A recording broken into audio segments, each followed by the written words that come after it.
Pardon? Hi. Thank you so So much. nice for your Let's take selfie.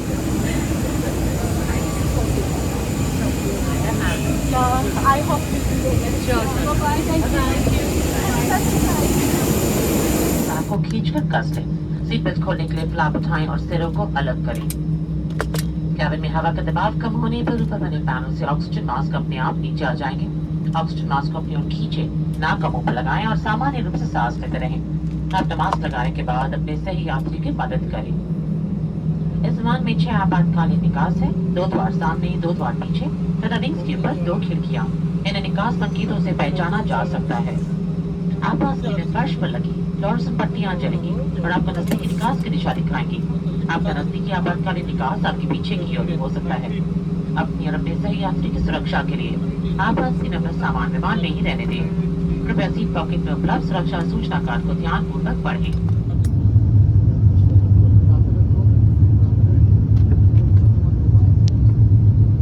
So आं नोंथांमोननो खोन्थानि बेयाव blanket होयो ओमफ्राय पायजामा होयो ओमफ्राय बेयाव आइ मास्क हेडफन बिदि होयो आरोना बेयावहाय नोंथांमोना नायनो हागोन काटार एयारवेजनि एयारक्राफ्ट सिङाव मा मोनो जोंनि एयारपर्टखौ नायदो बैयावबो सोरनिबा फ्लाइटनि बोर्डिं Customers who have just जागासिनो joined us, welcome on board Qatar Airways, a member of the One World Alliance.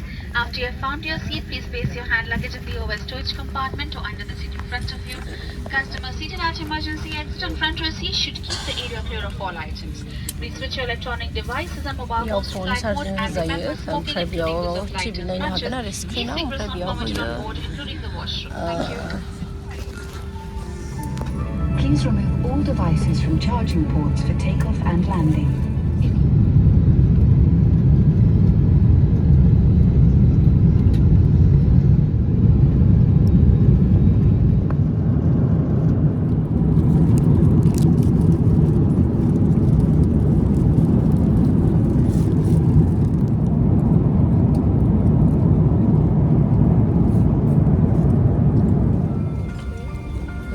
गान्दु दङ नै गान्दु ओमफ्राय मा होनो बेयाव ब्लांकेट होयो गोजांबा जोमनो थाखाय ओमफ्राय बेयावलाय नै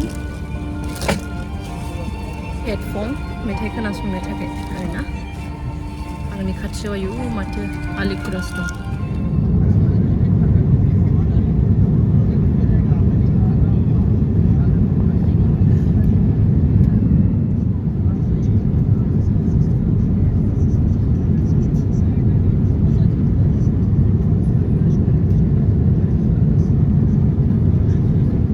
वाव 1.5 साल के बाद वापस कोलकाता नेताजी सुभाष चंद्र बस कोलकाता एयारपर्टआव नोंथांमोनखौ बयखौबो बरायबाय फाइनालि रसिताया 1.5 बोसोरनि उनाव इन्डियायावहाय आगान होफैबाय ओमफ्राय बिराद उरां फारां मोन्दों मोजां मोनाखै माने एयारपर्टखौबो मोजां मोनाखै एकदम लेथ्रा आरो एकदम फिसानो एकदम मोजां नाङाखै एयारपर्टखौ आरोना जेबो डिजाइन गैया डिउटि फ्रि बिसिनि दखानावहाय नायनो थांदोंमोन बेरायनो जेबो गैया फिसा फिसा एयारपर्ट बासि गारबाय सरि बोरैबा बासिफ्लांदों एकदम मोजां मोनाखैना एकदम फिसा फिसा एयारपर्ट बोरैबा मोन्दों ओमफ्राय एकदम लांदां जेबो गैया बिदि मोन्दों ओमफ्राय थेवबो रियालिटि तो यही है काटाराथ' अरायसमनि नङा जाहैबाय ओमफ्राय रियालिटियाथ' जोंना बेनो जाहैबाय इन्डियानो स' बरायबाय नोंथांमोनखौ बयबो नेताजि सुभाष चन्द्र बस कलकाता एयारपर्टआव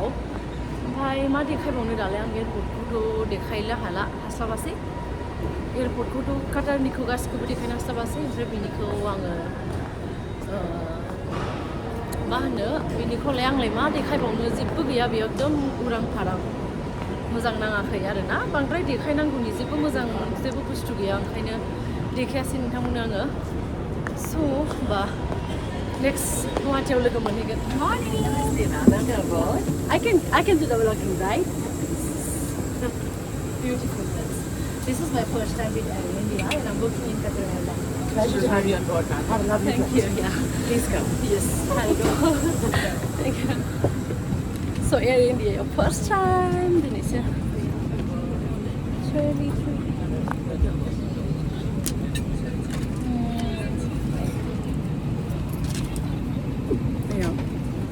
आंनि सिटआ मोनबायबो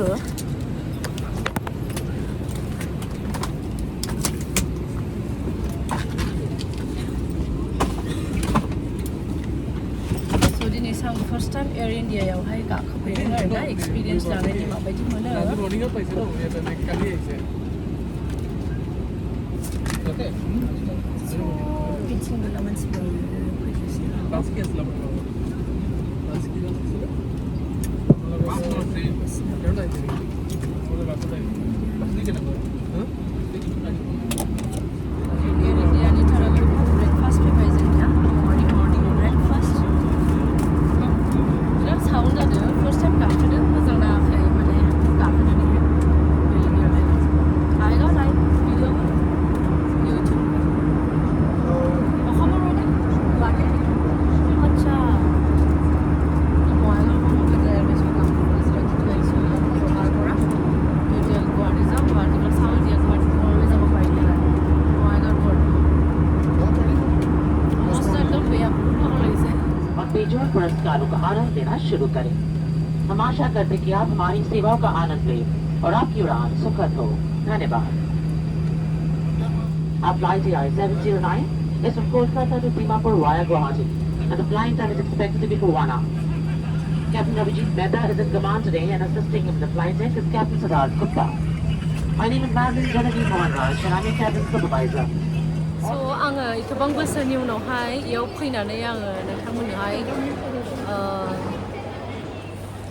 आं फैनानै मारै मोनफैदों बेखौ आं नोंथांमोननो खोन्थानि मा होनो एथबां बोसोर माने गुबुन कान्ट्रियाव थानानै बेयाव जोंनि हादराव फैनानै आं माबायदि मोनफैदों आरोना गोसोखौ एकदम लेथ्रा मोनफैदों मानो होनबा जोंनि इन्डियानि मानसिफ्रा माने माबायदि ना डास्टबिन होननायदि मोनसे बुस्थु थायो बेखौ बुजिना बुजिया मिथिया आरो जेराव जायो बेयावनो गारना गालाङो नोंथांमोना नायनो हागोन गाहायावबो एकदम पेपार गारनानै दोननाय गोजा सेरावबो जिरायनो हाया ओरैबायदि लेथ्रा थ' ओरैबायदि लेथ्रा मोनदों आरो फैनानै गुबुन हादरनि लोगोफोरखौ लाबोबा लासिंसिं जागोन बिसोरो माने इन्डियानि मानसिफ्रा एथ' लेथ्रा होननानैसो मिथिलांगोन आरोना आसरितनो आरो मा जोंनि मानसिफ्रा गुबुन जायगानि मानसिफ्रा माबायदि मिथिगौ ना डास्टबिनखौ नुवाबाबो बिसोरो फिसा बुस्थुबो खानाय दोंसेबो गारलाङा बिसोरो बेखौ मा खालामो गावनि बेगाव सोनानै लांनानैबाबो डास्टबिन जेराव नुयो बेयाव गारहैयो ओमफ्राय जोंनि बेयावनि मानसिफ्रा जेराव जायो बेयावनो गालाङो आसरित लेथ्रा मोनदों बेयाव फैनानै आं एयारपर्टनि मोनसे इन्टारनेसनेल एयारपर्टनि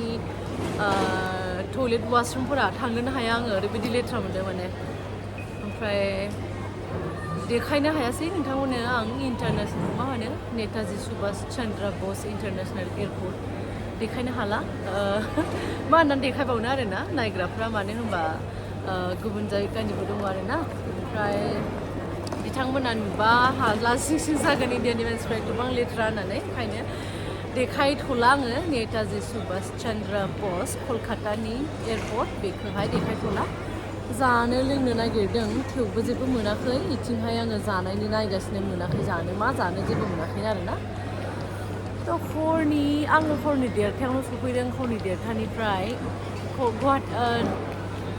काटारनिफ्राय आङो कलकातायाव हरनि 1:30 सफैदों हरनि 1:30निफ्राय जिरायनो मोनसेबो मोजां जायगा गैया बिदि सियारावनो आङो टेन्थ'नानैनो दङ बे सियारावनो टेन्थ'नानैनो दायो फुंनि 8थासो जाबाय ओमफ्राय 9:40आवसो बर्डिं सुरु जागोन दसथाया नायहैनोसै गुवाहाटीनि हालोदा माबायदि कलकातानि हालोदखौथ' नुबाय जाबायदि दा गुवाहाटी एयारपर्टनि हालोदखौ नायनोसै माबायदि आरोना थोद खामानि मावनो हानाय नङा बिदि एथ' लेथ्रा एयारपर्टआव आं मारै जब मावगोन दे होमबा दोनथ'नोसै ने भिडिअ